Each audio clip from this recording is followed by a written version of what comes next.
Bismillahirrahmanirrahim. Assalamualaikum warahmatullahi wabarakatuh. Baik anak-anak, kita berjumpa lagi. Sudah sampai bab 2 ya. Kita awali dulu dengan membaca basmalah bersama-sama. Bismillahirrahmanirrahim. Anak-anak sekalian, pada bab 2 ini kita akan membahas teks pidato persuasif. Anak-anak, pidato persuasif itu pada dasarnya isinya ada 3 ya. Ada pendahuluan, ada isi, dan ada penutup. Bagian pendahuluan tersebut diantaranya berisi pernyataan masalah yang akan dibahas. Bisa juga dikatakan dengan pernyataan opini, karena memang isu atau masalah yang dibahas ini seringkali juga berupa opini dari narasumber itu sendiri. Berikutnya, setelah bagian pendahuluan diikuti dengan bagian isi. Pada bagian isi ini, bagian yang paling penting yaitu berisi argumen atau alasan mengenai isu yang sudah dibahas di bagian pendahuluan tadi. Jadi pada bagian isi ini berisi alasan-alasan atau argumen-argumen untuk menguatkan opini yang ada pada bagian pendahuluan tadi, untuk menguatkan opini narasumber yang disampaikan pada bagian pendahuluan tadi. Nah, terus kemudian pada bagian terakhir, bagian penutup, berisi mengenai rangkuman dari apa yang sudah disampaikan pada bagian pendahuluan hingga isi. Juga dapat berupa penegasan ulang atas opini yang disampaikan. Kadang juga berisi saran, arahan, ajakan, pesan gitu ya, dilengkapi dengan itu. Jadi rangkuman dilengkapi dengan saran, arahan, ajakan, dan ataupun pesan. Jadi nggak selalu ada semua ya. Kadang ada saran saja, kadang ada arahan saja, atau ajakan saja, atau juga pesan saja. Baik, untuk lebih jelasnya kita akan langsung membahas pemodelan teks. Nah, anak-anak, pada pemodelan teks di sini ada bagian tambahan ya. Jadi sebelum pendahuluan itu ada bagian tambahan. Yang mana bagian tambahan ini adalah bagian yang senantiasa wajib ada pada setiap teks lisan.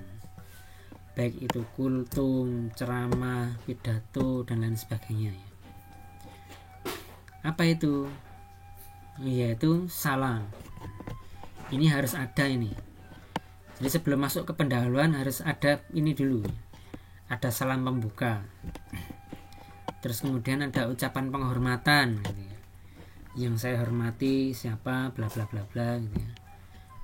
Yang saya sayangi dan saya banggakan siapa, bla bla bla bla, disampaikan itu. Terus kemudian juga ini bagian yang penting bagi kita sebagai umat muslim seperti itu. Ada ucapan syukur kepada Allah Subhanahu wa taala. Ini bagian yang sangat protokoler, warisan sejak zaman Nabi hingga sekarang yang diadopsi pada tiap teks lisan. Jadi kita sebagai seorang muslim harus melestarikan bagian ini, harus ada. Nah, baru setelah itu masuk pada bagian pendahuluan dari teks pidato itu sendiri. Jadi pendahuluan ini berisi mengenai ini ya, isu yang akan dibahas atau opini dari narasumber itu sendiri. Dalam contoh teks ini yaitu membahas problematika remaja. Terus kemudian dilanjutkan dengan bagian isi. Bagian isi ini berisi argumen dari isu atau opini yang dibahas pada bagian pendahuluan. Ini argumen-argumen dibahas secara gamblang gitu ya.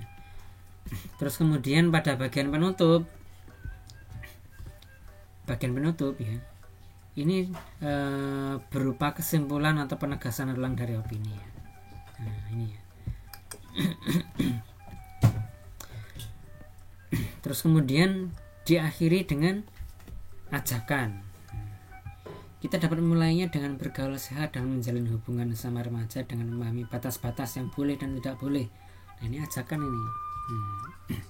Ini bagian penutup. Nah, setelah bagian penutup selesai, teks tulisan ini kita lengkapi dengan sebagaimana yang di awal tadi ya. Ini bagian tambahan yang tidak ada pada struktur, tapi ini wajib ada pada setiap teks tulisan. Pembukaan, salam pembuka, dan ini salam penutup ya. Demikian pidato dari saya. Mohon maaf jika ada kata-kata yang kurang berkenan. Ini ucapan permintaan maaf, ini harus ada. Terus kemudian diakhiri dengan salam penutup. Jadi anak-anak, struktur ini sendiri, ini struktur secara isi gitu ya. Jadi kalau secara lisan sendiri tidak hanya 3 ini ya sebenarnya. Sebelum pendahuluan ada salam pembuka dan lain-lain gitu ya. Kemudian setelah penutup ada salam penutup dan tadi ya seperti itu. Baik, insya Allah itu yang dapat Ustaz sampaikan, semoga bisa dipahami. Terima kasih. Assalamualaikum warahmatullahi wabarakatuh.